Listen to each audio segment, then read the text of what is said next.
18 kabanata. Pagkatapos ng panalangin ito, umalis si Jesus kasama ang kaniyang mga alagad. Tumawid sila sa batis ng Cedron at pumasok sa isang halamanan doon. Alam ng taksil na si Judas ang lugar na iyon sapagkat doon madalas magpunta si Jesus at ang kaniyang mga alagad. Pumunta doon si Judas, kasama ang ilang pinuno ng mga bantay sa templo at isang pulutong ng mga kawal Romano na padala ng mga punong pari ng mga Hudyo at mga Pariseo. May dala silang mga lampara, sulo at sandata. Alam ni Jesus ang lahat ng mangyayari sa kaniya, kaya't sila ay sinalubong niya at tinanong, "Sino ang hinahanap ninyo?" "Si Jesus na taga Nazaret," tugon nila. At sinabi niya, "Ako si Jesus." Kaharap nila noon si Judas na nagtaksil sa kaniya. Nang sabihin niyang, "Ako si Jesus," napaurong sila at natumba. Muli siyang nagtanong, "Sino nga ba ang hinahanap ninyo?" "Si Jesus na taga Nazaret," sagot nila. Sumagot si Jesus, "Sinabi ko na sa inyong ako si Jesus. Kung ako ang hinahanap ninyo, hayaan ninyong umalis sa mga taong ito." Sa gayon, natupad ang kanyang sinabi, "Ama, walang napahamak kahit isa sa mga ibinigay mo sa akin." Binunot ni Simon Pedro ang kanyang tabak at tinaga ang alipin ng pinakapunong pari ng mga Hudyo. Natagpas ang kanang tainga ng aliping iyon na ang pangalay Malco. Sinabi ni Jesus kay Pedro, "Ibalik mo ang iyong tabak sa lalagyan. Dapat kong inumin ang kopa ng paghihirap na ibinigay sa akin ng Ama." Dinakip nga si Jesus at ginapos ng mga bantay sa templo at ng mga kawal na Romano na pinamumunuan ng isang kapitan. Siya'y dinala muna kay Anas na biyenan ni Caifas, ang pinakapunong pari ng mga Hudyo ng taong iyon. Si Caifas ang nagpayo sa mga pinuno ng mga Hudyo na mas mabuti para sa kanila na isang tao lamang ang mamatay para sa bayan. Sumunod kay Jesus si Simon Pedro at ang isa pang alagad.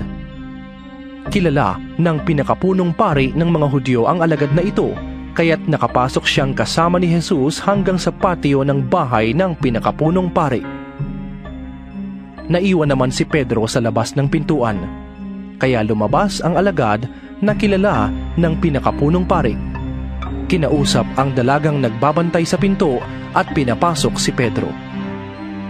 Si Pedro'y tinanong ng dalaga, "Hindi ba't isa ka sa mga alagad ng taong yan?" Hindi, sagot ni Pedro. Maginaw noon, kaya't nagpabaga ng uling ang mga utusan at ang mga bantay at nagumpukan sila sa paligid ng apoy upang magpainit. Nakihalo sa kanila si Pedro at nagpainit din.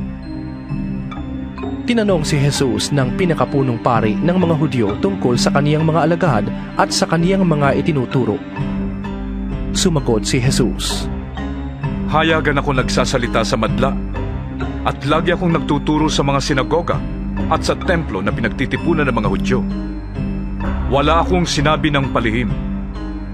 Bakit ako ang tinatanong ninyo? Ang tanungin ninyo yung mga nakarinig sa akin. Alam nila kung ano ang sinabi ko." Pagkasabi nito'y sinampal siya ng isa sa mga pinuno ng mga bantay na naroroon. "Bakit mo sinasagot ng ganyan ang pinakapunong pari ng mga Hudyo?" Tanong niya.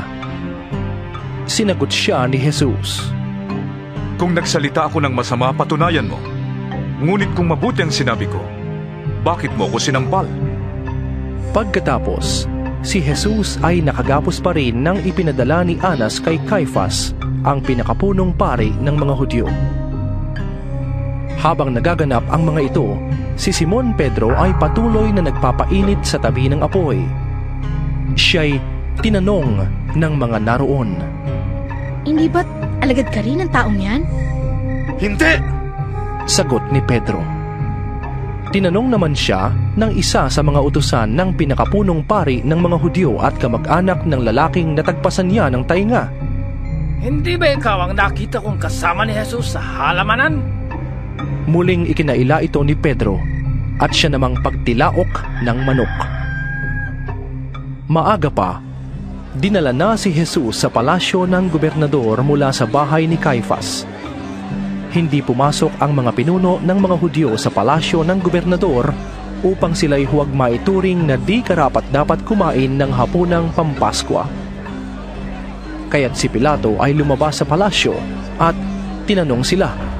Ano ang sakdal ninyo laban sa taong ito?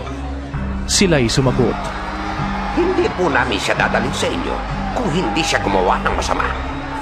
Sinabi sa kanila ni Pilato, Dalhin ninyo siya at hatulan ayon sa inyong batas.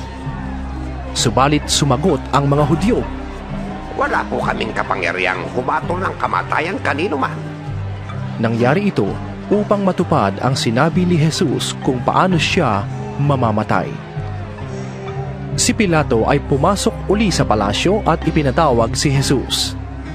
Ikaw ba ang hari ng mga Hudyo? Tanong niya. Sumagot si Jesus. Yan ba'y sarili mong palagay? O may ibang nagsabi sa'yo? Hindi ako Hudyo. Tugon ni Pilato. Ang mga kababayan mo at ang mga punong pari ng mga Hudyo ang nagdala sa iyo rito. Ano ba ang ginawa mo? Sumagot si Jesus. Ang kaharian ko'y hindi sa daigdig na ito. Kung sa daigdig na ito ang aking kaharian, ipinakipaglaban sana ako ng aking mga tauhan at hindi na ipagkanulo sa mga Hudyo. Ngunit hindi sa daigdig na ito ang aking kaharian. Kung ganon, isa kang ang hari? Sabi ni Pilato. Sumagot si Jesus. Ikaw nang nagsasabing ako'y hari. Ito ang dahilan kung bakit ako'y pinanganak at naparito sa daigdig, upang magsalita tungkol sa katotohanan. Nakikinig sa aking tinig ang sinumang nasa katotohanan. Ano ba ang katotohanan? Tanong ni Pilato. Pagkasabi nito, muling lumabas si Pilato at sinabi sa mga Hudyo, Wala akong makitang kasalanan sa taong ito. Ngunit ayon sa inyong kaugalian, dapat akong magpalaya ng isang bilanggo sa pista ng Paskwa. Ibig ba ninyong palayain ko ang hari ng mga Hudyo? Hindi! sigaw nila. Hindi siya, kundi si Barabas! Si Barabas ay isang tulisan.